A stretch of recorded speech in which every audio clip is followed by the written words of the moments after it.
If Blue were less of a professional, she might sing as she slices the throat of her mark, tucked comfortably beneath Hotel La Licorne's brocade bedclothes and silk sheets she's almost sorry to spoil. The easiest work since her great achievement, and all in her favorite standards. Blue almost feels herself on a vacation. She is so relaxed, so happy. Others work, now, to tend the new spot, while she cuts flesh, swathers, and soft flesh. She does not sing, but the bright bubbling of the Earl's blood beneath her hands makes her sigh, and ballads crowd her tongue. Oh, the Earl was fair to see. Blue has never laid plans, not really, not her own ever. Her job is to execute. She almost laughs, washing her hands, but doesn't. To perform. She is familiar with cautionary poets' exhortations across half a dozen strands of mice, man, plans, kennels, Panama, but she plans now. She sits at the orthogonal mirror in her own room, which she never left by the door, naturally. Honestly, the penny dreadful of her actions is another layer of amused enjoyment for her, and braids her dark hair in slow, careful configuration. She lays a curious circuitry of color over the strands, raises a map out of them, and thinks of surfaces of opposites that match, of the breathtaking reciprocity of a reflection. She curates, idly, scenarios in which to receive and deliver conversation as one hand crosses another. She has one, which is not an unfamiliar feeling. She is happy, which is. She takes the stairs to meet her alibi for a drink, smiling, already thinking ahead to the cognac she glimpsed earlier in the day, the reddest one, and how it will fill her mouth with sweet fire. Garden looks out at her from the alibi's eyes. Blue does not miss a beat, but the smooth legato into which she folds the beat may as well be a stumble of Garden. Garden's fingers curl around the gilt back of a chair as slowly as the corners of her lips curl into a smile. She pulls it out, sits down, while Garden pours her a glass of red wine to match her own. "I hope you don't mind my dropping in," says Garden, mischievous green gaze flicking up at Blue. "But I so wanted to toast to our success in person, as it were." Blue chuckles and reaches her hand across the table to clasp Garden's warmly. "It's good to see you, as it were." Blue withdraws her hand, reaches for her glass, raises an eyebrow. "But you're concerned about something."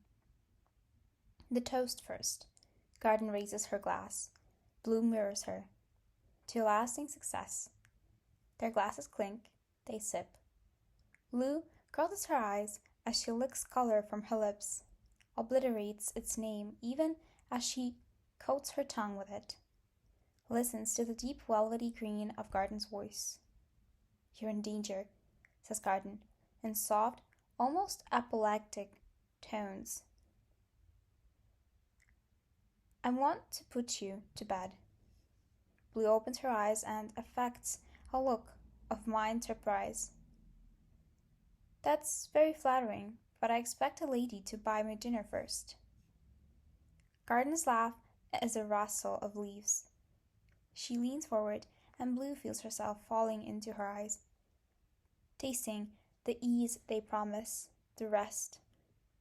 "My dear," says Garden, "your accomplishment, while stellar, has a touch of, shall we say, ostentation to it, relatively speaking.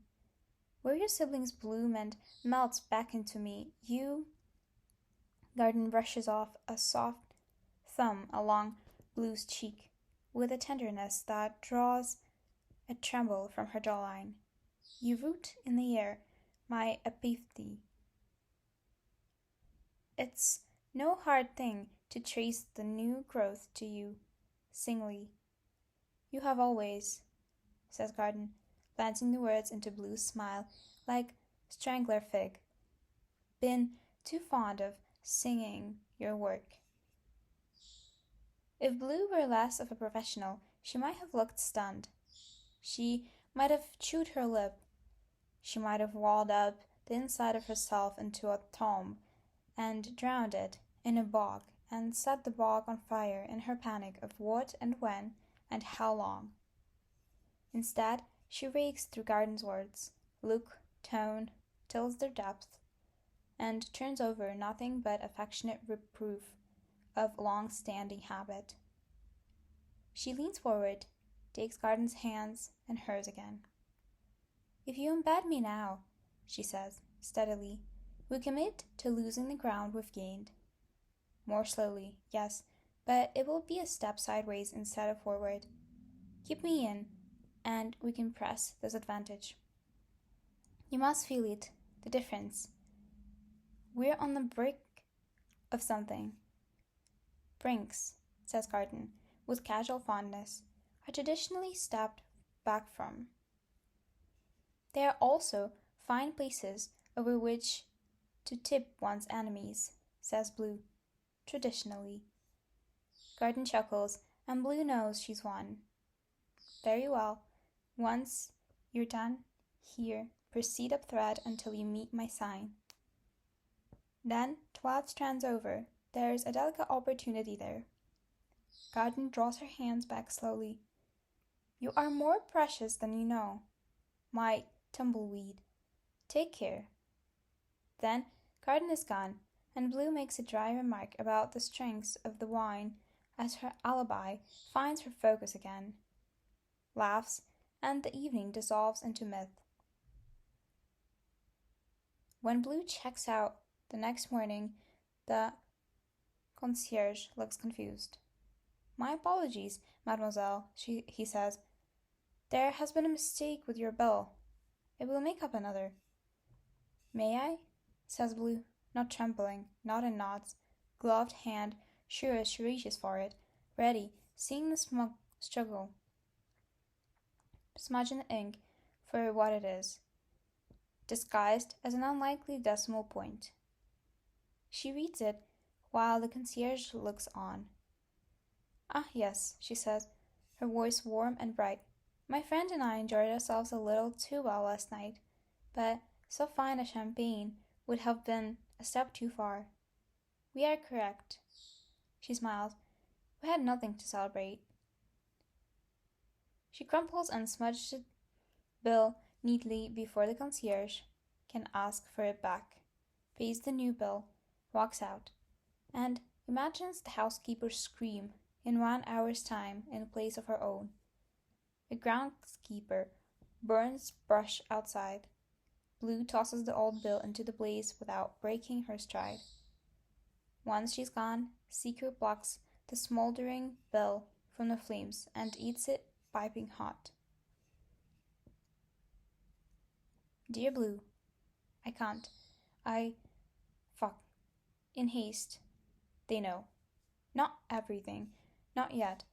But they know you. Your hammer blow. Your trap. Your triumph. Your emergence. You hurt them bad. And they won't let you have another shot. Not ever. They know you're close to me. Somehow they mapped us. Our earlier beginnings, in spite of all our cure. They don't have the letters, I don't think. Just your interest, our nearness in time. They feel it through the strands like spiders. They think you want to turn me. Did you, once? Was that why you reached for me at the first? Whatever we've become since. They think you're waiting for me to contact you, to send you a letter. I can't even laugh. They have machines to rewrite the code of cells, to turn proteins the wrong way round. They've never met you. They've never read you, but they know you well enough to break you, if you tell them in. And they think if I send you a letter, you will. I can't write it out. I can't fucking. They're so smart and so dumb. Your letter, the string, the beauty of it. Those forevers you promise. Neptune, I want to meet you in every place I've ever loved. Listen to me. I am your echo. I would rather break the world than lose you. I see one solution. It should be easy. Let me go and I'll let you. I will write their letter, send it. Do not, under any circumstances, read what you next receive from me. When you do not die, they will see the gambit's lost. Perhaps your interest in me was a feint. Perhaps I wasn't yet ripe for you. Perhaps you spotted the trap before it sprang. Perhaps Commandant was wrong.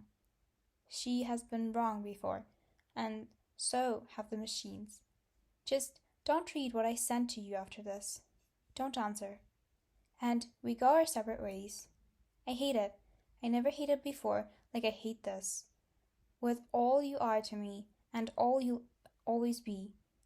We can't just go. We can't just walk away. But I will, if it leaves you living. They will watch you and me closer than ever now. We can fight. We can chase each other down through time, like we did for centuries past before I knew your name. But no more letters. No more of this. That I should die? Fine. I signed on to the sword to die. I don't know if I ever told you that before. But that you should die, that you should suffer, that they should unmake you. I love you. I love you. I love you. I write it in waves, in skies, in my heart. You'll never see, but you will know. I'll be all the poets. I'll kill them all and take each other's place in turn. And every time love's written in the strands, it will be to you. But never again like this. I am so sorry. If I had been stronger, faster, smarter, better, if I had been worth you, if you would not want me to curse myself this way. You'll have to burn this. I hope you can keep it. I keep the memory. Imagine your hands on the paper. Imagine your fire. I wish I could hold you. I love you.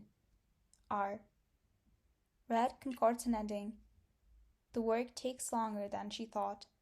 She never labored so upon a letter. Day by day she sleeps in the white room and wakes to whiteness and showers alone. Then she experts arrive to help her brew the poison.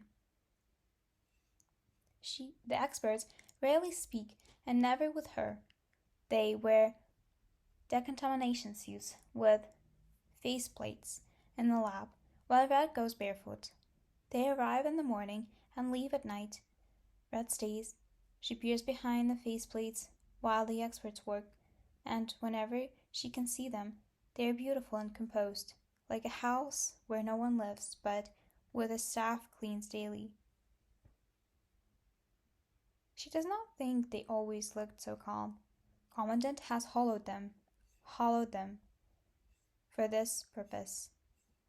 Red's message must be subject to minimal interference and oversight, lest the poison reek of comedy and warn their prey. That's what Commandant has said. Red does not know whether she should believe. She proceeds with care. She never weeps. She does not curse the empty walls of her empty lab. Even after the experts have gone home, she does not want to risk Commandant listening. She sleeps and dreams of letters. It will be a plant. She chose that from a plant grown from a seed to give blue every chance to turn away. She gives its thorns. She makes its berries evil red, its leaves dark and oily. Its every piece cries poison. She waits for the experts to object, but they do not. Nothing could be simpler than killing a garden agent. They die like anyone else, and then their spores infect, their wind-blown dandelion tufts take seed, their deep roots put forth new shoots. To break them, that's the trick. A brew to snap the chains of memory, tangle a germ line. It must be targeted with care. They have samples of blue, bits of blood on slides, a strand of hair that might be hers.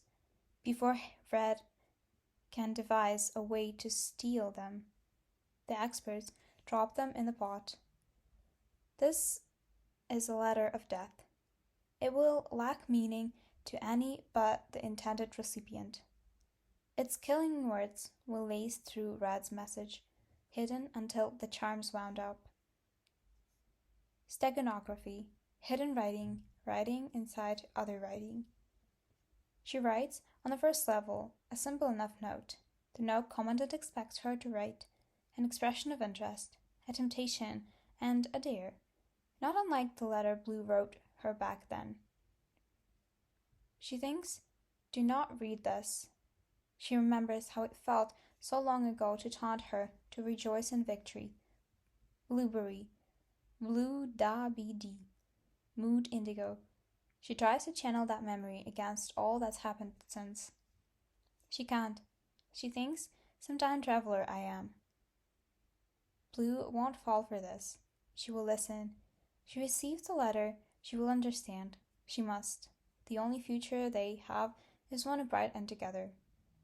They lived for so long without knowing one another, warring through time. They were separate. They did not speak, but each shaped the other, even as they were shaped in turn. So just go back to that? Why not? It will hurt. They've hurt before, to save each other's lives. But there is another path, one she cannot bear to chart, and yet she must, because while Blue is subtle, she is also bold, and this may be the last chance Red will have. So when the experts have left, she hides another message in the message they have hidden inside hers. She frames new meaning in the poison lines and hides it so the text won't notice, so even Commandant won't see. She hopes. Steganography is hidden writing. You hide a message in a crowded word puzzle, a novel, a word of art, in the dabble of a drawn river. Even your hidden message can hide other messages deeper as here. Each one of the berries Red has made, and you would find a simple message, and inside that message the poison, and inside the poison, further down, legible only as in death, she hides another letter, a true letter. To think of this letter being read sickens her, but she writes it anyway, because whatever happens next, this is the end. Because it is the end. She cannot resist the urge to make this deadly thing beautiful. The seed has its luster growing. She lends it fragrance, blossoming, the grants in color, depth, bearing, she gives it shine and taste. Even its thorns are wicked art. She signs her death with love. She must, even now, give Blue something worthy of her. Blue will not read it. She will spot the trap. Will be well. And they will go back to how they were before. Nothing need change, though everything has. They can make this work. When it is done, she sleeps restless. The next day, they close the tab. It's due to be destroyed. A bomb, a footnote of history. Red watches the explosion. She was ordered to save no one. She has saved a few anyway, what death history could spare. In the blooming dust, she reads a letter. She walks away. Later, a shadow moves among the ashes, eating. Dear Red, as you wish, B. Blue stands among the groundlings, watching players strut and fret their hour upon the stage. She's an apothecary's apprentice in this life, a study in a dark and bright, black hair cropped short beneath a flat felt cap, black doublet over white shirt and hose. She has carried out Garden's delicate opportunity. One womb quickened, another slowed, and lingers now on the margins, watching the first performance of a new play. If Blue were a scholar, and she has played one enough times to know she would have loved to be, she would catalogue. across all strands, a comprehensive study of the words in which Romeo and Juliet is a tragedy, and in which a comedy. It delights her, whenever visiting a new strand, to take in the performance, not knowing how it will end. She's not delighted now. She watches the performance with all the tense fervor of waiting prophecy. She leaves before the end. She returns to the shop, a plant, a curious cross, her master said, between hemlock and yew, sits spotted near a window. Dark, oily leaves, viciously elegant thorns, berries red as half moons. She digs into her palms every time she looks at them. The latter is beautifully composed. She is not. This, more than anything, infuriates her. She has grown it dutifully from a seed, oddly marked, misshapen, glinting blue in a paper packet of pale browns. She has watched for a year while she coaxed life into one belly and banished it from another, its mocking growth into a promise never kept, a sheet of music never played. The plant is written in an obvious geometric script, a kind of Crub binary culled from Levantine manuscripts. The number of needles and berries on a branch from divinatory figures, conjunctio, puella, whose names can be easily parsed for a more elaborate alphabet. Dear Blue, I've thought about your proposal, but need a demonstration of trust. It's risky for me to communicate with you, so I've disguised the real letter as poison. Consume it, and you'll know when to meet me and where. It doesn't even sound like her. She thought of some grey-faced agency, hack, hovering over Red's shoulder as she writes, fills her mouth with helpless furor. In dreams, sometimes, Blue sees herself straddling the goon, punching their face into pulp, except her hands keep slipping off, sliding away, and she can't land a hit, and the goon laughs and laughs until a plant grows out their mouth and says Blue's name. On her good days, she pricks her fingers experimentally on the thorns and thinks of spindles. On her bad days, she takes trips 70 years down thread just to watch London burn. Today is a very bad day. A berry dropped. She neatly screamed, suppose it were a paragraph, and picked it from the soil, held it between thumb and forefinger, placed it in their palm, made certain it hadn't been pierced by a thorn, lost an ant's sip of juice. It wasn't yet time, she thought. A year is nothing. A year is no time at all to wait for a letter rescinding the letter, a letter contradicting the contradiction of this letter. The deadline for reply is written in the plant's own morality. Truth be told, Blue is insulted. How obvious, how unsubtle. Red said not to read the next letter, and here it is, announcing herself as poison as a test of Blue's interest, of Red's success. If Blue eats it, she'll die. But if Blue doesn't, then Red's side will know she's been tipped off, will suspect Red, will destroy her instead. Her heart should have been broken by letter. Her betrayal should have had sharper teeth. All that, and now this. Still, she strokes the sleeves. Still, she bends to sniff the terms. A blend of cinnamon and rot.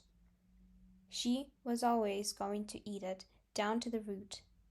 There are as many berries as they have exchanged letters. She eats each one slowly, her eyes closed, crushing some against her hard palate, others between her teeth, rolling their sweetness along her tongue. They have bitter, varied aftertastes, and the numbing properties of clove, frustrating when the thorns begin to tear into the cheeks and throat. She wants to feel everything. She thinks of ortolan as she chews the plant's fibers, considers draping her head in white cloth, and closer communion. She wipes bright blood from her lips and laughs, softer and softer, swallowing every stroke of flavor. She thinks, loathsome in its own deliciousness. She wipes tears from her face and feels them mix stickily with her blood. She thinks she feels, stirring in her, a counterclockwise twist against her being. She rises, washes her face, washes her hands, and sits down to write a letter. Stop. Blue, I mean it. I love you, but stop. Don't read this. Each word is murder. Dearest Blue, beloved Blue, wise, fierce, foolish Blue, don't shrug this danger off as you've shrugged off death and time before. This is not sight-sidling risk. No road-met random monster, no dragon, no woodland beast, no alien got to trick or outwar. Nothing so kind. These are words made to unmake you, you well-wrought. You'll have no second coming after this. Put the letter down. We'll have each other still, as memories, as rivals. We'll confront ourselves in the chase through the time as it was before I first learned the shape of you. We can still dance as enemies. Just stop now, and live and love and let be. Stop, my love, stop. Find a purgative, a hospital, a shaman priest, one of your healing cocoons. There's time, barely. God damn it, stop. Each line I write, I must imagine you reading, and imagine what has made you read so far, ignoring my advice, as your body revolts and poison calms you. It twists in my guts. If you have read this far, I am not worth you. I am a coward. I let them use me. If you have read this far, I have been made a weapon, and they have plunged me into your heart. I am so weak. Give me up. Leave now. There's still a chance, however slim. I love you. I love you. I love you. Go. Forever yours, Red. And yet you're still here, aren't you? Immune to my ruses, Indigo. I hoped you would leave and save yourself, but you remain. I think I would too. I hope I would be that brave if you are. That we each would give up as much to read the other's last few lines. Written in water and forever. I love you. If you've come this far, that's all I can say. I love you and I love you and I love you. On battlefields, in shadows, in fading ink, on cold ice splashed with the blood of seals. In the rings of trees, in the wreckage of a planet crumbling to space, in bubbling water, in bee stings and dragonfly wings, in stars, in a depth of lonely woods where I wandered in my youth, staring up at the even when you watched me, you slid back through my life, and I have known you since before I knew you. I know your solitude and poise, the clenched fist of you, the blade, a glass shard in garden's green glowing world, and yet you'd never fit in mine. I wish I could have shown you where I'm from, hand in hand, the world I set out to build and to protect. I don't think you would have liked it, but I want to see it reflected in your eyes.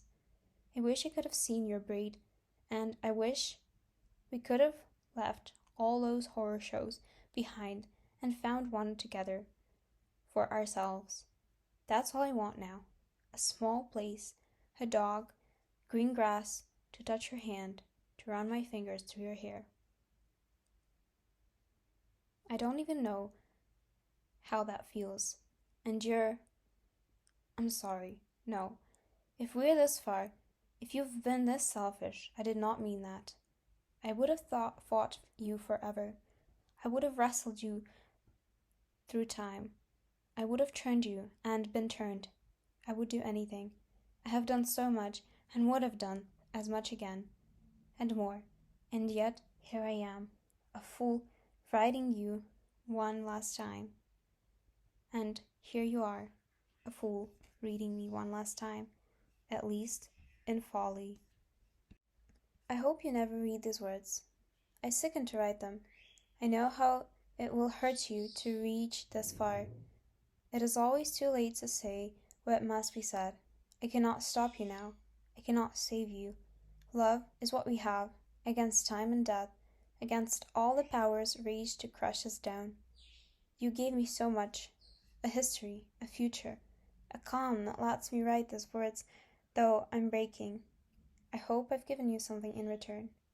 I think you would want me to know I have. And what we've done will stand, no matter how they weave the world against us. It's done now and forever. What will I do, sky? Lake, what? Bluebird, iris, ultramarine. How can there be more than when this is done? But it will never end. That's the answer. There is always us, dearest, deepest blue, at the end as at the start, and through all the in-betweens, I love you. Red. Red arrives too late. She should not come at all. Commandant will watch closely for this in her triumph. Long awaited, Red does not care. She so rarely dreams, but did tonight, with players and an empty stage, of Blue crushing a boysenberry between her teeth, and on walking, Red screamed sweaty, death-mouthed, wide awake, uncertain, as if a pane of glass within her soul has cracked. Terror seized her. She will not trust history or the report of spies. Threads burn as you enter them. She cuts herself out of the air onto a shit-stinking, muddy street in some up-thread Albion, unwarmed by weak sun and a sky the color of whey. She wears trousers, a long coat, sheer gloves. To local size, she might as well be naked. Her passage makes waves. She will not be here long. Garden panicked, slithers, shoots up thread to catch her, chase her, kill her. Commandant, feeling this, sends her own agents in pursuit.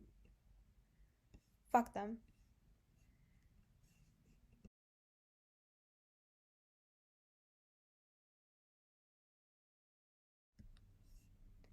She knows the shop, has observed it from afar, and barges through into a haze. Cloying smells of drying fruit and herbs and heavy metals, every wall hung with bushes in some state of desiccation. The master alchemist consults a tear-streaked window client.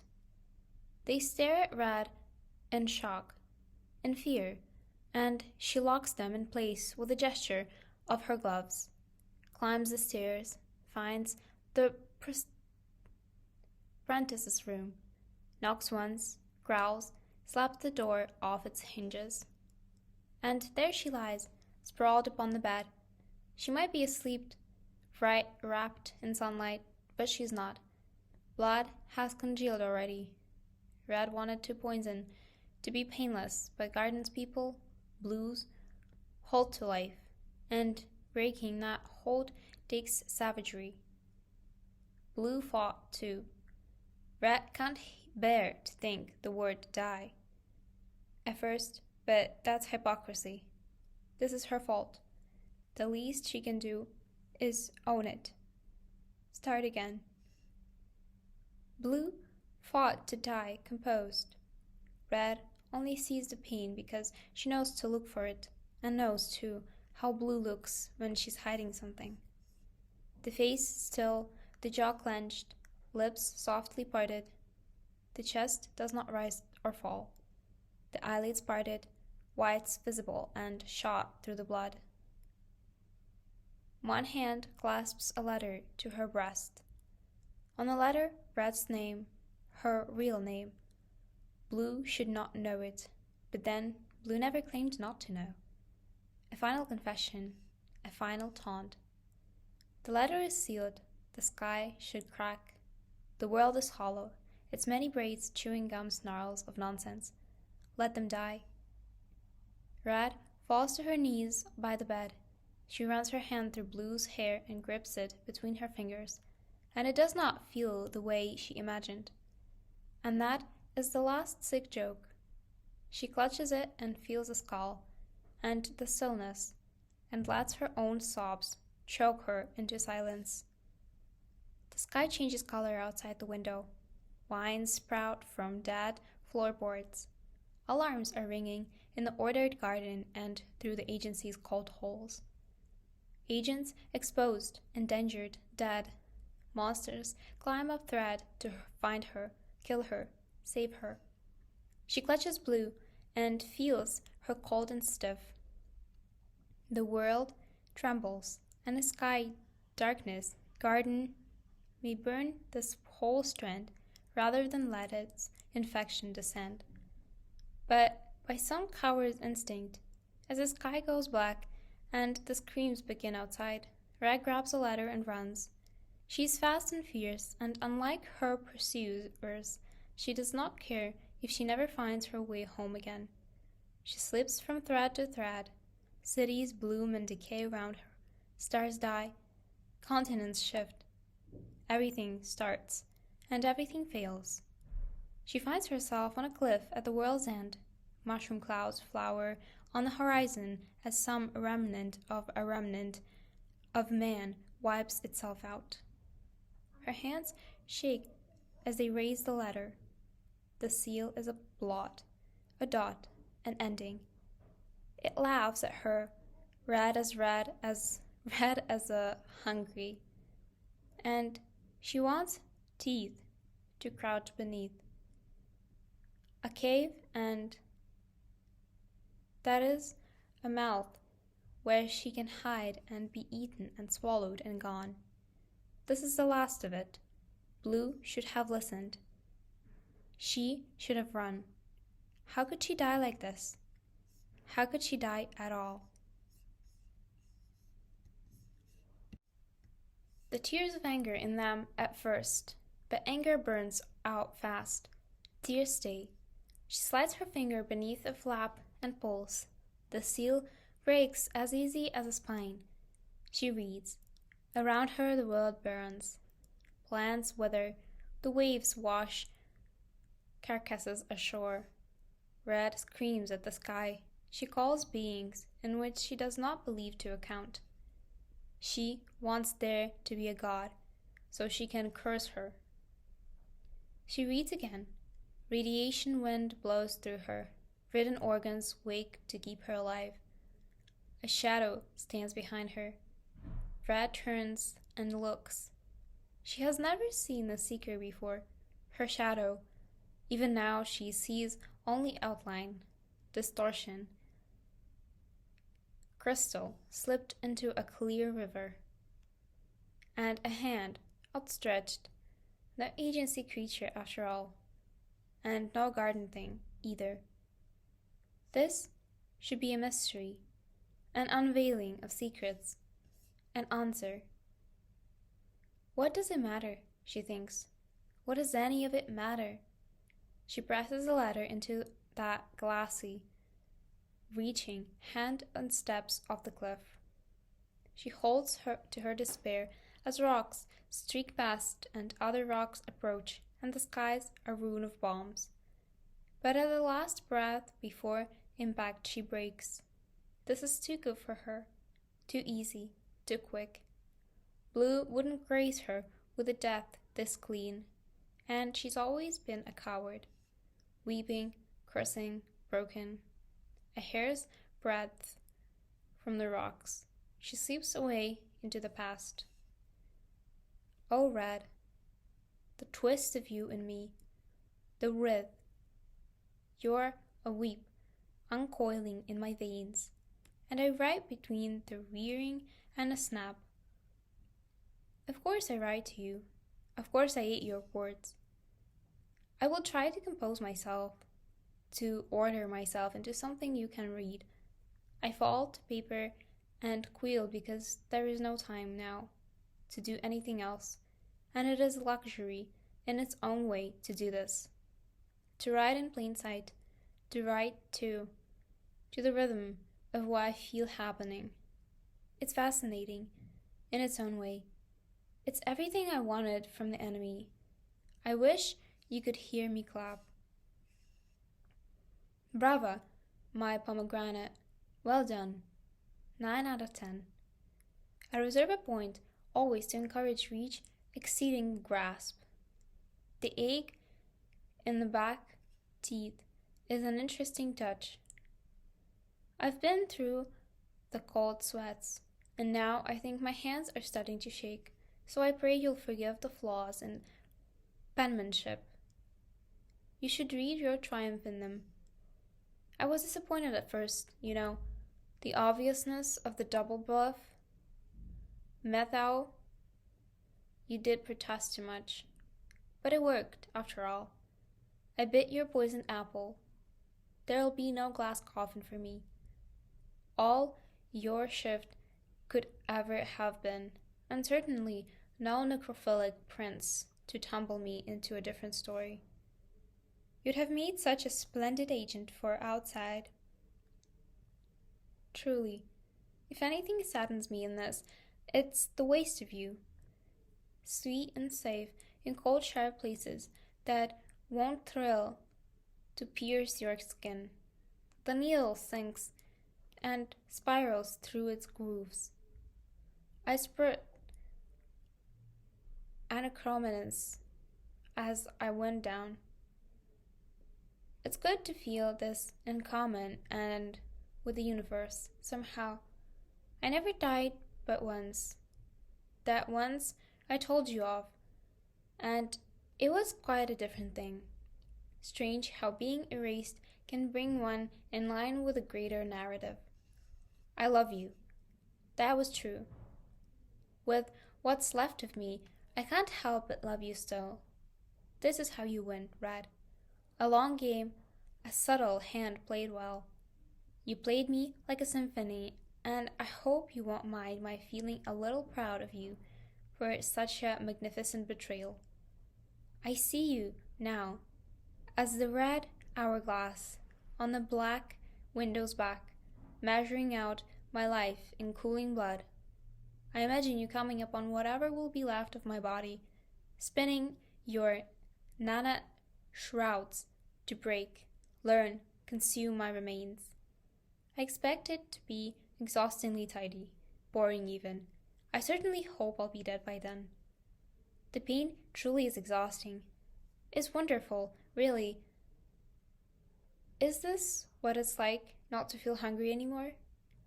A lot less work than the other way. Wish I could go back up thread and... I think this is it. I need to keep strength enough to seal this. What would Miss Leavitt say otherwise? Or Bless, or Chatron? Thank you, Red. It was a hell of a ride. Take care, my yew berry, my wild cherry, my foxglove. Yours, Blue. Red kills time. The strides through the veils of the past. A woman robed in fire, hands wet with enemy blood. Her fingernail razor blades slide through the meat of your back. She stalks you as a shadow down long, lonely halls. Footsteps, metronome measured, inescapable. She visits dark angel mercies on the cruel metal wrecks of Mombasa and Cleveland. Commandant chided her for exposing herself back in the apothecary's shop, but Red claimed she had to see, to know for sure that threat was gone. Did Commandant believe her? Perhaps not. Perhaps survival is its own form of torture. She has lost all the subtlety Blue ever teased her for lacking, her old competitive patience for a good officer's work. She abandons her tools, retreats to the grossest physical foundations, winning this battle, losing that, strangling that old evil man in the bathtub in a skyscraper penthouse, feels empty because it is. In the war they wage through time, what lasting advantage comes from murdering ghosts, who, with a slight shift of threads, will return to life or live different lives that never bring them to the executioner's blade. Repetitive task, murder, kill them and kill them again like weeds, all little monsters. No death sticks but the one that matters. She's useless to the war effort like this. Might as well shovel snow. But she's a hero, and heroes can shovel snow if they like. Garden sends weapons against her, sticking green, howling sideways down strange angles from alien braids into the ghost and land she walks. Fit partners to kill or die. She visits Europe because Blue liked it there. She thinks that name in her head now. What risk? She sees London built and burning up thread and down. She sits atop St. Paul's and drinks tea and watches madmen drop bombs while other madmen skitter over lead rooftops to put the fires out. She chucks spears in revolt against the Romans. She sets a great fire in the plague year.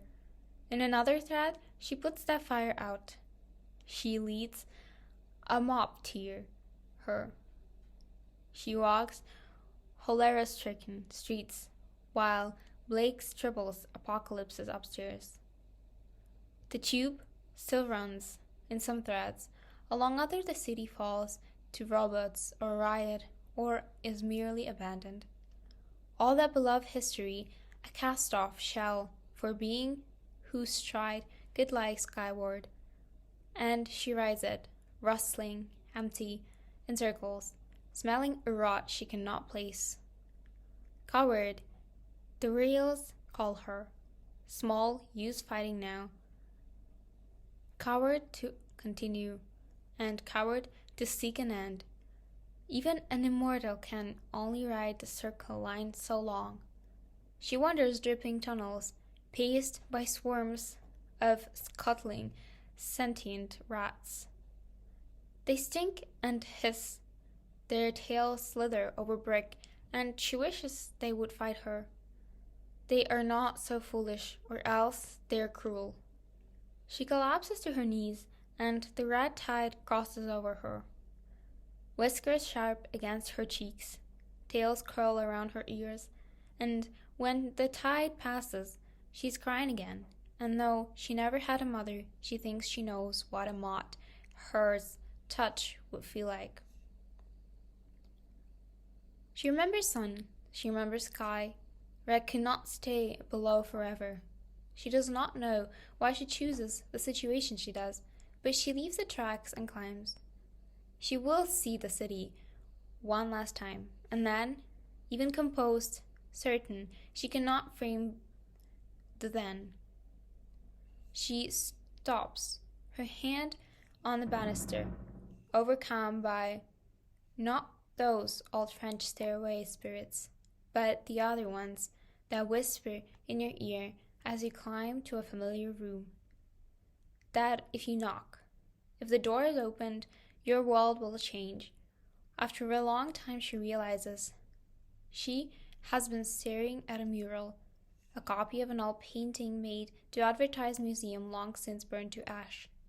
It survives here in the subway like a bunker. A boy dies on the bed by a window. One hand claws his still breast. The other trails on the floor. He is beautiful, and he wears blue trousers. Red staggers back against the wall, the window half open, the slumped coat beside the bed, the open box, hips turned half up. Every detail of pose is right. save only the absence of letter and the fact that the boy upon the bed in the mural does not like blue at all. For one thing, he has red hair. Terror seizes red beneath the earth. She thinks, this must be a trap. She feels herself seen by a mind far stellar and vast. But if it's a trap, why is she still alive? What game is this, Sapphire? What slow victory, O heart of ice? A dead boy remains. The undoing of latter century forgers, Shatterton, that marvelous boy. And she realizes, blue would not kill her. She knows this. She has always known. So why? A taunt? I will write myself into the world, so you will see me throughout all braids and mourn. And yet, Red did not recognize the reference to this painting, and neither did Commandant. For Commandant, art is a curiosity, a detour on the journey to pure math. Red thinks of steganography, of hidden letters, of the rings of trees. I will try to compose myself, to order myself into something you can read. She remembers the last letter, a long game, she wrote, a subtle hand played well. Remembers between the rearing and the snap. Remembers pomegranate and what pomegranates are for. The stick in the throat. They scatter to 100 seeds. They bring daughters of earth back down to the land of death, but death does not claim them.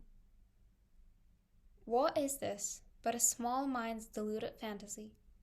What is this but clutching straws against death and time? What is love ever but... Wish I could go back up thread, Blue wrote. Red thinks there is a chance. A chance? Call it a trap, a temptation, suicide with a kind face. Any of those would be nearer the truth.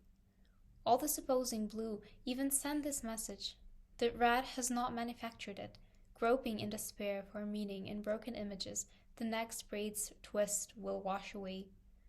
Art comes and goes in the war. The painting on the subway wall might be an accident. She might be making this up. But there's a chance. Red's poison was built to kill an agent of garden, like Blue. It would have no purpose on someone of Red's own fraction. Someone with her codes, her antibodies, her resistance.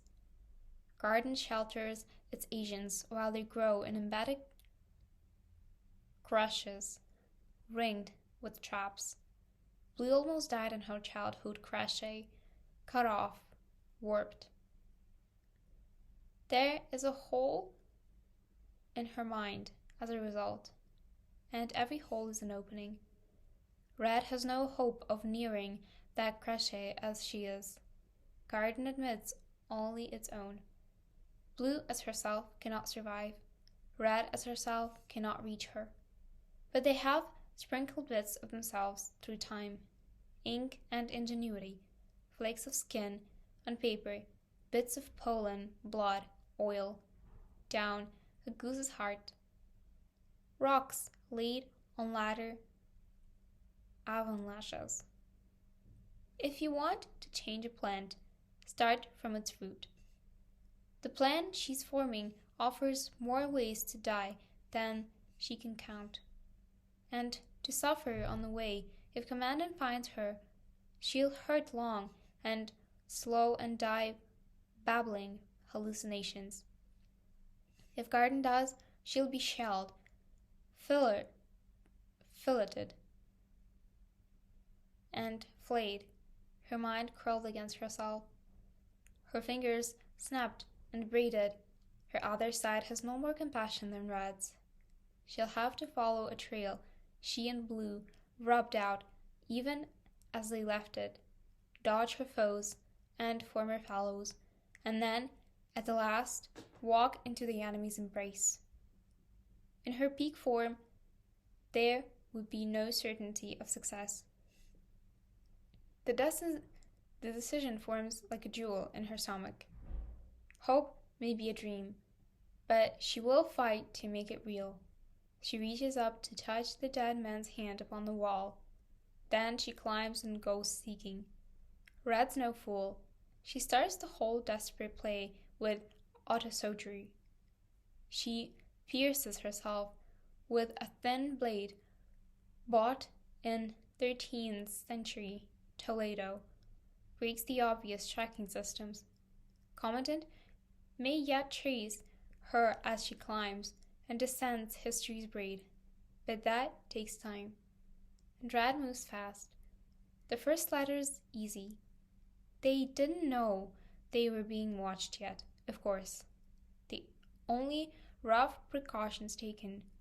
She emerges from the shadow of a broken gunship and stares into the sky of a world they wrecked and left. The letter is ash. She slits her finger, works blood into the ash to form dough as the world breaks. She applies jeweled lights and odd sounds. She wrinkles time. Thunder nears. The world cracks through the middle. The ash becomes a piece of paper with sapphire writing and a viney hand at the top. She reads it. She takes the beginning into herself. She is how we'll win. Red finds water in an MRI machine in an abandoned hospital and drinks. In a temple abyss, Red gnaws fallen bones. In a grand computer's heart, she peers through optic circuits. In a frozen waste, she slides a letter's splinters into her skin. She takes them into herself, adapts, finds all the missing shades of blue. As the letter's taunt changed tone, she must be more inventive. A spider eating a dragonfly, a shadow drinking tears and coiled enzymes within. She watches herself weep in a dinosaur swamp, and though she knows this is a trap laid by the younger Red for her shadow follower, she tears will gouge and burn. She cannot stop herself from reaching out, from trying with a touch to say, "I'm here." Sometimes you have to hold a person, though they'll mistake embrace for strangulation. She wrestles herself in the shadows and feels the pain when she breaks her own hip. She travels the labyrinth of the past and rereads the letters, recreates both herself in blue, so young seeming now in her heart. She clutches the text like a spar against the flood, red in tooth and claw, the Mongol hordes, curses of Atlantis, a hunger so sharp and bright it might split you open, break a thing out. Rose-hip tea, promises of books, that I might have taught you this, tending each to each. The breadcrumbs she finds as she seeks them. Blood-wed. You need to practically wear their skin. How long had she planned this? How long did you know? My mood indigo. Or did she know at all? The links are small, deniable. The breadcrumbs could be only crumbs. Red devours them anyway. She has decided. There's no room left for doubt. Red may be mad, but to die for madness is to die for something. Commandant's agents smell her, chase her. They trap her in the sinking pirate ship in coaxing a fleet. And she breaks them quickly, surgically, and peels their camouflage shields away and wears them. A letter is more than that. She reads into blue into her. Tears, breath, skin. Most of these traces were scrubbed away, but a few remain. She builds a model of Blue's mind from the words she left. She molds her body to the letter's measure. Almost. And at last, Red stands on a cliff at the end of the world and holds out her hand, and her heart breaks to see herself weeping in the world before. She whispers she could take herself into her arms, crush her in a fierce embrace. The broken Red presses Blue's last letter into her hand, jumps off the cliff, and does not die. The letter remains, the seal, the wax with a drop of blood inside. On a bare island far up the Red, She places the seal upon her tongue, chews, swallows, and collapses. She shades herself with blue, from blood, tears, skin, ink, words. She thrashes with the pain of growth inside her. Her organs bloom from autosynthesized stem cells to shoulder old bits of her way. Green vines twine her heart and seize it, and she vomits and sweats until the wine's rhythm matches hers. A second skin grows within her skin, popping, blistering. She claws herself off upon the rocks like a snake and lies transformed. And more, a different mind plays around the edges of her own. She feels herself a lion, alien. She has spent thousands of years healing bodies like the one she wears. Sea spray breaks the barren sunshine to rainbows. Her transformation has not gone unnoticed. Threads of time sing with the light, swift footballs of Rad's sister soldiers. The agency has smelled her treason. Her hero turned. She is meat now for their teeth. If they're already that angry, wait until they get a load of her next trick. She dives from the thread, plummets down a space between the braids. Time feels different now. She remains herself, but also an echo of her love. A byblow, a not quite. The hounds bay behind. Red sisters, her rivals, fiercest and fast. But one by one they realize where she's bound and break off pursuit. The last, too strong and dumb for her own good, remains nearer, nearer, her hand almost clutching Rad's ankle. But the green wall looms ahead, and great border where futures turn from ours to theirs. Red strikes the wall, and it reads the blue in her. Bubbles, at first resists, and she thinks, that's it. Chance failed. We're done. But then it gapes, and it tumbles through, and it closes fast behind. Her pursuer shatters. Red falls, flies, down threads she's never dared touch, into garden. She enters as a letter, sealed in blue. She finds herself at first in orbit. Space here is thick, slick. She drowns in cloying, honey-heavy light.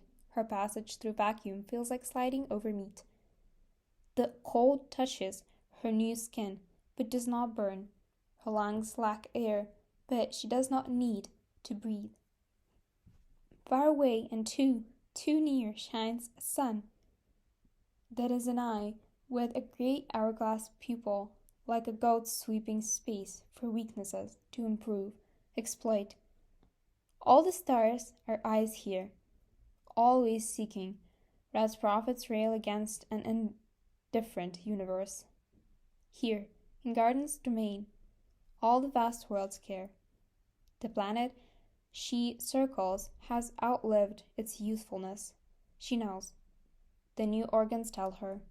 Thick fluid space opens.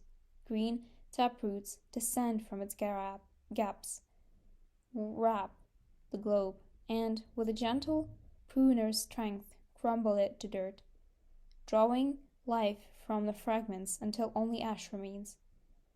The nutrients are needed elsewhere. The eye that is a sun sweeps past her, and Red burns with the fury of its glance. She has made a terrible mistake. She's a fool, and she will die far from home. How could she think she knew this place from letters, from the memories of a friend? How could she have been so certain? How could she believe she'd become enough of blue to survive here? Not knowing this, did she really know blue at all? These are the thoughts that seek to betray her, cracks for roots to exploit. She thinks of blue and does not break. The eye moves on, and so does Red, without betraying her relief. She walks Garden's many words. Space itself is hostile to her here. Moth breathes fumes of sleep. Spores drift, seeking traders' lungs where they can nest. Constellations hang phosphorescent in the sky, and vines tangle between galaxies, great trunk lines bridging stellar gulfs. Life burgeons and blooms, even in fusion fires at the heart of stars. She's lost. She seeks blue. She climbs through a mangrove growling from a mercury sea, and spiders the size of hands fall on her and tickle the back of her arms, her neck. Featherlight. They question her in silk, and she answers each challenge with memories of blue. Blue braiding grasses, blue taking tea, blue hair shorn, came to steal from God. Blue with club raised, blue with razor, blue birthing futures. The spiders mark her with their fangs, which is a dangerous way to give directions, but though the knowledge burns through their veins, the woman Red become does not die. She climbs up thread. She works slowly, steps light. We're grown. I think you know, Blue wrote. We burrow into the braidlessness of time. We are the hedge, entirely rosebuds, with thorns for petals. Red finds the place. The spider's wisdom leads her to a green hollow of vines and moth, where flowers wither, wider than white bloom, at their hearts only dots of red. She descends into fairyland. It seems like one of Blue's beloved paintings, but Red can sense the dangers here. The roses waft scents of sleep. Come rest among us, so our thorns can climb through your ears to the softness within. The blanket of massive grey-winged moth falls from the willow boughs to flutter round her, settle on her, taste her lips with their proboscides. Wings sharper than razors slide rough against her tendons. Grass grows to cushion her steps, but she feels its cold strings. Is she blue enough? If this place suspected what she was, she would die at once, carved by moth wing, choked by grass, food for the roses. But she belongs here. The place belongs to the newness, the blueness inside her. So long as she does not hear, so long as she does not waver and gives the groove no reason to suspect. A moth wing presses just between her eyelashes, and she does not scream or vomit or cut her eyeball open. This is Blue's place. She will not give it the satisfaction of killing her. Pollen thickens the air with wisdom. To walk is to swim, and so she swims up thread along the taproot that is to groove. Into a past garden has bordered round with walls and thorns to guard the fertile dirt where her most perfect agents grow. Seeds planted, roots combing through time. Red swims to the groove's vegetal heart, surrounded by wet, green apparatus, through which garden rears and feeds its tools, its weapons. Yet look another way, with human eyes, and she stands on a hillside near a farm in autumn. There the princess lies. The princess is a creature of thorn and edge and flame. She is a grand weapon, unfinished, heart-tending and beautiful. Ranks of teeth shine in her mouth. Look another way, and she is a girl asleep on a hill in light. When I was very small, Blue wrote, I got sick. When she's grown, she will be fit for a war, but she's not blue yet. Red nears. The princess's eyes open, golden, gleaming, and dark, deep, human, both at once. A trap inside a trap. Gorgeous girl monster, she blinks, stretches between dream and walking. Red bends to her, bend kisses her. Her teeth caught Red's lip. Her tongue darts out to claim Red's fallen blood. Red carved the poison into her memory down those long days in the lab, as she warped berries and paragraphs. A hurry poison to burn Blue's defenses against her, to make Garden cut her off, to eat her from within. The blood she gives Blue to drink holds a foretaste of that poison, and Red's antivenom, her resistance. A small virus that, if this works, would taint juvenile Blue, the most delicate shade of red. I was compromised by enemy action. Take this of me, Red thinks. Carry it in yourself. A root fed by what would kill it. Carry hunger all your days. Let it guide you, save you.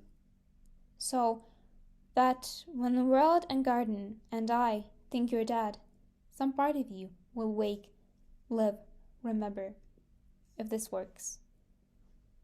The gaze of the girl who would be Blue fixes on her, soft with dreams, trusting. She tastes what she is offered, knows the pain in it, and swallows. Hunger rushes crimson through the girl's veins and out her roots into the glen. It pulses and snaps in flower petals. It sears the wings of moths. The groove burns. Red fleas, burning moth, dart for her, cave furrows in her legs and arms and gut. But they cauterize the wounds. They cave as they strike. One clips off Red's little finger. Grass catches her leg.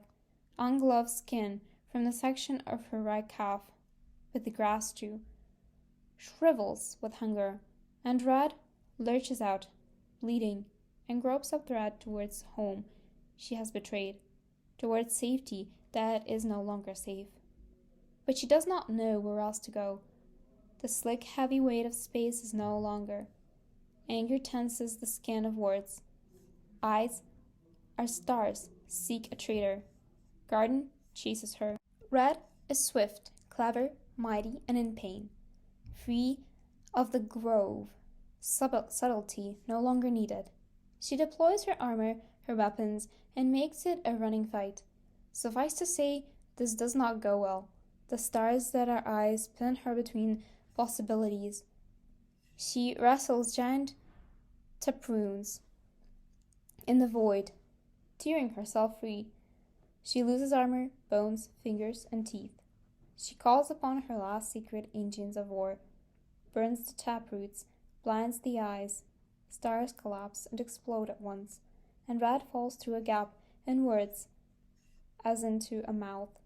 She tumbles between threads and silence, and no time, to crash at last, broken, bleeding, barely conscious, in a desert beside two vast and trunkless legs of stone. She looks up, stares, and, broken-throated, laughs, and then Commandant's legions fall upon her like the night. A cell is all Rad's world. They take her from it sometimes to ask her questions. Commandant has so many, all variations on the basic why and when and how and what. They think they know who. The first time Commandant asked those questions, Red grinned and told her to ask nicely. Then they hurt her. The second time Commandant asked questions, Red told her once more to ask nicely. They hurt her again. Sometimes they offer pain, sometimes they offer stake and freedom. A word which means something to them, presumably. But when she's not in use, the world's in cell, this box. Grey walls meeting overhead, a flat grey floor, rounded corners, a bed, a toilet. When she walks, she finds food on a tray. When they come for her, a door opens at a random point on the curved wall. Her skin is raw. There are hollows beneath it, where her weapons used to be. She suspects they built this prison, especially for her. They drag her past other cells, all empty, Perhaps they want her to think she's alone. The guard comes for her one morning. She has decided to believe whenever she sleeps is night, whenever she wakes is morning. Absent sun? Who's to care? They drag her down another empty hole. Commandant waits, no pliers this time. Commandant looks as tired as Red feels. She has learned exhaustion in her many sessions together. As Red has learned fear. Tell us, she says. This is the last time I ask. Tomorrow we'll take you apart and sift the pieces for what we want to know. Red raises an eyebrow. Please, Commandant says, dry as still. Red says nothing. She does not think about pomegranates. She does not dare hope. All they ever had was a chance, and even if it worked, even if she woke, who's to say she'd come for you? You betrayed her. Red does not think. The guard drags her back down the long empty hall and pauses at the open door. Red, ready to be tossed once more into her small grey world, looks back. The guard watches her with still and weighing eyes and a mouth twisted to a cruel, clever line. Why are you doing this? Gruff, low. They aren't supposed to talk to prisoners. Red's always been one for small talk, and tomorrow's the end. Some things matter more than winning. The guard considers. Red knows the type, idealistic but unskilled, hoping to rise through the ranks of dependability. Yet her defection loosened this one's lips. Blue would have been impressed. You broke into garden and out again, and you won't tell us how, so you're not on our side. Why not join them when you had the chance? Sell us out. So earnest. Red was that way once. Garden doesn't deserve us. Neither does the agency. With us, she means herself in blue. Wherever she may be, if in fact she is. She means all of them, all the ghosts on all the threads dying on this sick old war. Even this guard, Red, gives her this truth. At the last, maybe it will sell for her life. The guard throws her into the cell anyway. Red hits the floor and skids. She lies still and does not look up. Sometimes something rustles behind her. The cell door shuts all over soon. She did what she could. The guard walks away, but thud, echoing heavy, measured, slow. When Red looks up, a small rectangle of white paper lies upon the floor. She scrambles towards the envelope, claws it to her. Her name, handwriting she knows. She remembers the guard's grip on her arm, remembers that voice. Was it familiar? She rips the envelope open with her thumb and reads. And by the second line, her cheeks hurt from the fierceness of her smile. My dear, extremely red object, I didn't know what you would do. I want to explain myself, this self you've saved, the self you've infected, the self that was Mobius twisted with yours from its earliest beginning. I planted your letter. I watched it grow. I tended it and thought of feeding it my blood, rearing a mouth in it through which I speak to you. You said not to read it. The thought of your naivety charmed me in the same breath as the thought of betrayal turned me. It had to be one or the other. How could you think that your failure to kill me would result in anything less than your own death? Now, how could you not see this for the test it was? How, unless you trusted in your conquest sufficiency to know I would take myself off the board for you, prompted by a clumsy show of your pain? Either way, there was only one choice, to protect you, whatever your intentions. I had to submit to you. It wasn't hard, truth be told, Red. Not reading your letter was harder. When you said You wouldn't write again when you said that is the only letter of yours I've wanted to obliterate from myself. If I'm honest, that's part of why I took the bait. To be unmade, that last written over, to be destroyed by you was easier, truly, than living with what you proposed. But I'm greedy, Red. I wanted the last word as well as the first. I hope you did not take my reply to heart. I knew you might not be the first to read it. I want you to know I died thinking that if anyone could keep me alive, it would be you. It was, I confess to you here, a smug thought, that I died by my own hand and was raised by yours. You remember I promised you infiltration from my very first letter, dared you to be infected by me. I couldn't know then, I couldn't, and nor could you, how thoroughly you were already inside me, shielding me from the future. You've always been the hunger at the heart of me, Red. My teeth, my clothes, my poison apple, under the spreading chestnut tree. I made you and you made me. There's still war out there, of course, but this is a strategy untested. What would Cengiz say if we built a bridge together, Red? Suppose we reached across the burn of threads and tangles, cut through the braid's knots. Suppose that we defected, not to each other's sides, but to each other. We're the best there is at what we do. Shall we do something we've never done?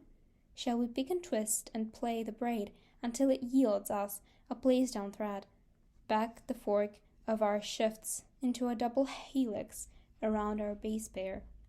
Shall we build a bridge between our shifts and hold it, a space in which to be neighbors, to keep dogs, share tea? I'll be a long, slow game. They'll hunt us fiercer than they ever hunted each other, but somehow I don't think you'll mind. I've bought you 5 minutes to bust out instructions on overleaf, though I doubt you'll need them. I don't give a shit who wins this war, garden or the agency, towards whose shift the arc of the universe bends. But maybe this is how we win, Red. You and me. This is how we win. This marks the end of This Is How You Lose a Time War. See you in the next book.